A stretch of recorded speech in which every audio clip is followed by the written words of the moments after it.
Me parece bastante revelador o elocuente el inicio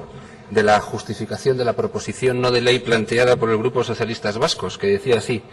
tal y como hemos tenido conocimiento a través de los medios de comunicación, el nuevo borrador de la ley educativa, etcétera, etcétera. Con lo cual quedaba claro para el entonces, el 4 de diciembre, si no recuerdo mal, que fue cuando se registró la iniciativa, es que era un borrador lo que teníamos encima de la mesa y, por lo tanto, lo que cabía hacer en esa situación era informarse bien del anteproyecto que podía ser definitivo y, a partir de ahí, plantear un debate serio y riguroso sobre la materia, que es, creo yo, lo que no se ha hecho ni durante el día de hoy ni durante las semanas pasadas por parte, yo creo, que la mayoría de los grupos políticos. Yo creo que es un asunto lo suficientemente serio e importante como para que no se debata seriamente, ¿no? Y no es debatir seriamente, debatir sobre un borrador, y no es debatir seriamente, debatir con brocha gorda o a golpe de PNL en un tema tan sensible como es la educación. Nosotros, en el Congreso de los Diputados, plantearemos nuestras reivindicaciones, nuestras propuestas y nuestras enmiendas, teniendo en cuenta que los ciudadanos necesitan la mejor ley educativa posible, una ley que dure al menos 20 años, una ley que se centre de verdad en reformar de verdad el modelo educativo y la educación en España, que falta le hace, y una ley que se centre no en españolizar a nadie, porque no hay que españolizar a nadie, sino en, sobre todo, construir ciudadanos libres, librepensadores y críticos. Yo creo que es el tipo de ley que necesitamos, una ley construida con el máximo consenso posible, sin sectarismos, una ley que no sea la ley de un ministro en concreto, ni de un gobierno específico, sino una ley, como digo, que tenga largo alcance y que dure muchos años. Nosotros, efectivamente, rechazamos algunas de las medidas que este borrador, este anteproyecto recoge.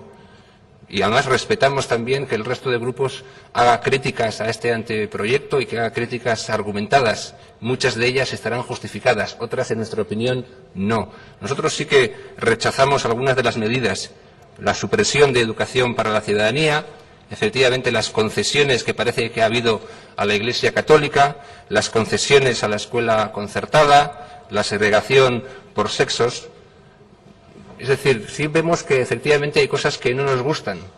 y sí queremos, en cambio, que se garantice eso que sorprendentemente los socialistas guipuzcoanos la semana pasada calificaron como rancio nacionalismo español, y que es algo tan sencillo de entender como que los alumnos puedan, si quieren, estudiar en español en cualquier parte de España. Esto nos parece algo absolutamente respetable y razonable, nos parece bien y nos parece que falta hace, porque efectivamente ni siquiera este gobierno central sigue sin garantizar, no ha garantizado todavía que efectivamente cualquier chaval pueda estudiar en castellano en cualquier parte de España. En determinadas comunidades autónomas no se puede hacer. Y lo mismo que defendemos que se pueda estudiar en euskera en Euskadi, por supuesto, pensamos que también se tiene que garantizar que se pueda estudiar en castellano, en español, en cualquier parte de España, también en Cataluña, también en Euskadi. Nosotros esperamos que al final del proceso tengamos una ley mejor que la actual,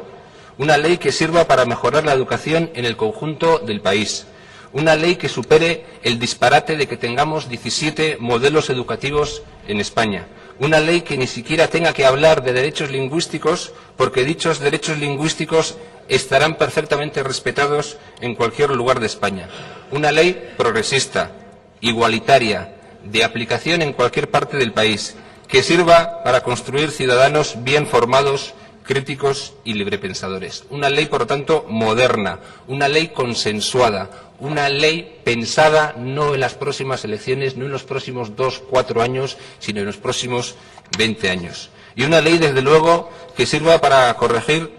por muchos años los grandes males que acechan a la educación.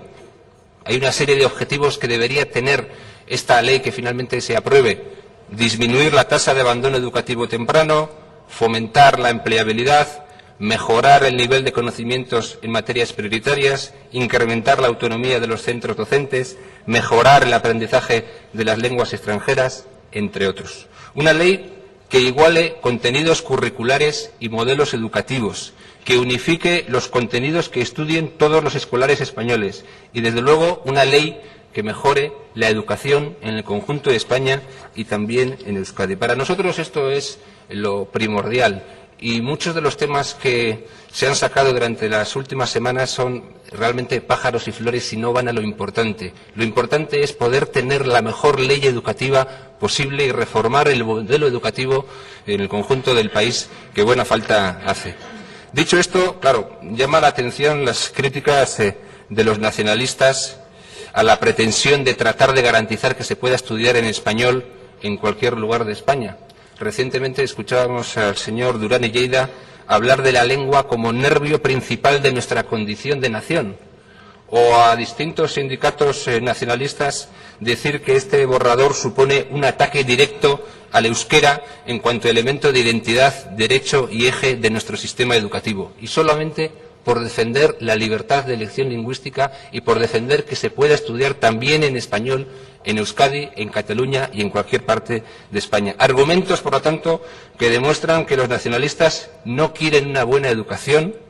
quieren una educación al servicio de sus intereses políticos, al servicio de sus ensoñaciones, al servicio del idioma en lugar de estar al servicio de los ciudadanos y al servicio de la construcción nacional. Evidentemente, esto hay que cambiarlo. Es curioso escuchar al representante de EH Bildu hablando de adoctrinamiento ideológico y de imposición, cuando está en su ADN tanto el adoctrinamiento ideológico como en la imposición, y es lo que ellos han pretendido hacer aquí durante años y quieren seguir intentando hacer en los próximos años. A esto nosotros, lógicamente, nos negamos. En conclusión,